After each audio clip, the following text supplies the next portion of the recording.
Renungan pada hari ini diambil dari kitab Mazmur. Demikian firman Tuhan yang disampaikan di dalam Mazmur 90 ayat 16 dan 17. Biarlah kelihatan kepada hamba-hambamu perbuatanmu dan semarakmu kepada anak-anak mereka. Kiranya kemurahan Tuhan, Tuhan kami, atas kami, dan teguhkanlah perbuatan tangan kami. Ya, perbuatan tangan kami, teguhkanlah itu.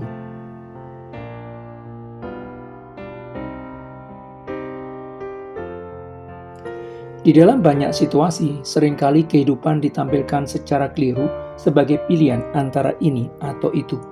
Padahal seharusnya adalah keduanya, baik ini maupun itu. Di dalam kehidupan orang percaya, seringkali mempertentangkan antara iman dan perbuatan. Iman adalah sandaran dan gantungan orang pada sesuatu di luar dirinya. Di dalam iman terdapat harapan. Harapan orang terhadap berbagai hal di dalam hidup yang digantungkan pada sesuatu di luar dirinya. Di dalam iman terkandung kepercayaan, percaya bahwa apa yang menjadi pusat iman seseorang dapat dijadikan penuntun dan penopang hidupnya. Memiliki iman dan berkata bahwa ia memiliki iman adalah dua hal yang berbeda.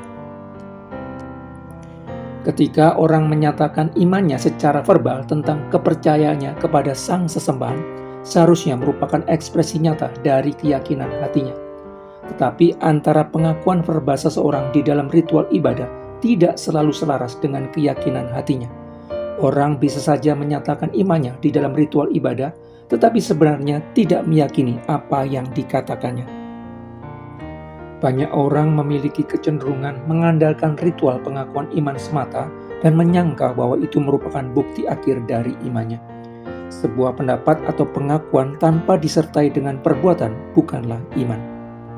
Perbuatan adalah tindakan jasmania yang dilakukan seseorang. Tindakan jasmania yang dilakukan seseorang merupakan wujud nyata dari apa yang ada di dalam hatinya. Perbuatan merupakan wujud yang terlihat mata dari iman yang tidak terlihat. Perbuatan yang dilakukan orang selalu merupakan ekspresi nyata dari keyakinannya. Tindakan konsisten seseorang merupakan bukti dari jenis iman yang diyakininya. Dalam kehidupan rohani yang sehat harus ada iman dan perbuatan. Iman dapat membuktikan dan memperlihatkan dirinya sendiri melalui perbuatan-perbuatan yang kasat mata. Sebaliknya, perbuatan-perbuatan dapat diupayakan dan dikerjakan hanya melalui iman. Iman yang tidak dibarengi dengan perbuatan yang selaras dengan keyakinannya pada hakikatnya adalah mati. Kerohanian yang mati hanya berhenti kepada pernyataan kosong di dalam upacara gereja tanpa diwujudkan di dalam tindakan. Pendapat atau pengakuan tanpa dibarengi dengan perbuatan bukanlah iman. Kerohanian yang mati hanya berhenti kepada nyanyian yang menenangkan hati di dalam upacara gereja tanpa diwujudkan di dalam tindakan. Nyanyian dan rangkaian kegiatan di dalam ibadah bukanlah iman. Iman dan perbuatan tidak dapat dipisahkan. Keduanya merupakan perwujudan murni yang sempurna dari kerohanian seseorang. Dan orang tidak dapat memilih mana yang lebih penting atau mana yang ingin dimilikinya. Seharusnya orang percaya tidak memilih salah satu di antara keduanya, tetapi memiliki keduanya. Iman harus menjadi perbuatan yang bisa dilihat. Dan tindakan hanya dapat dimulai ketika seseorang memiliki iman sebagai dasar yang telah dianugerahkan Allah baginya. Tak seorang pun akan pernah terdorong untuk bertindak tanpa disertai iman, dan tak ada iman seorang pun yang murni kecuali jika ia mendorong orang untuk bertindak. Iman dan perbuatan adalah sisi-sisi yang berbeda yang berasal dari pengalaman seseorang mengenal Allah. Pribadi orang percaya dibenarkan di hadapan Allah melalui iman. Tetapi iman orang percaya dibenarkan di hadapan manusia melalui perbuatan. Melalui iman yang dikaruniakan Allah, orang percaya diletakkan di dalam keadaan dibenarkan. Tetapi sesudah itu, perbuatan baik turut serta untuk menyempurnakan pembenaran orang percaya. Perbuatan-perbuatan sejati yang selaras dengan iman orang percaya adalah perbuatan-perbuatan yang menyangkal diri.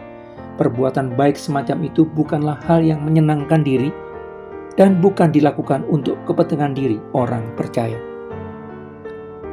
Kasih adalah ajaran yang berkaitan dengan perbuatan. Tanpa perbuatan baik yang dikendalikan oleh kasih, bagaimana orang percaya bisa membuktikan memiliki iman? Tindakan kasih berdasarkan iman membuat iman bertumbuh. Mendengarkan dan merenungkan firman Tuhan secara rutin merupakan tindakan yang baik untuk membangun iman, karena iman timbul dengan mendengarkan firman Tuhan. Di awal tahun 2026 ini, dengan memohon kepada Tuhan, teguhkanlah perbuatan tangan kami. Kita menyadari bahwa mendengarkan dan merenungkan firman Tuhan secara rutin merupakan tindakan baik untuk membangun iman. Iman yang dibangun berdasarkan firman Tuhan akan mendorong dan menggerakkan kita untuk bertindak sesuai dengan kehendak Tuhan.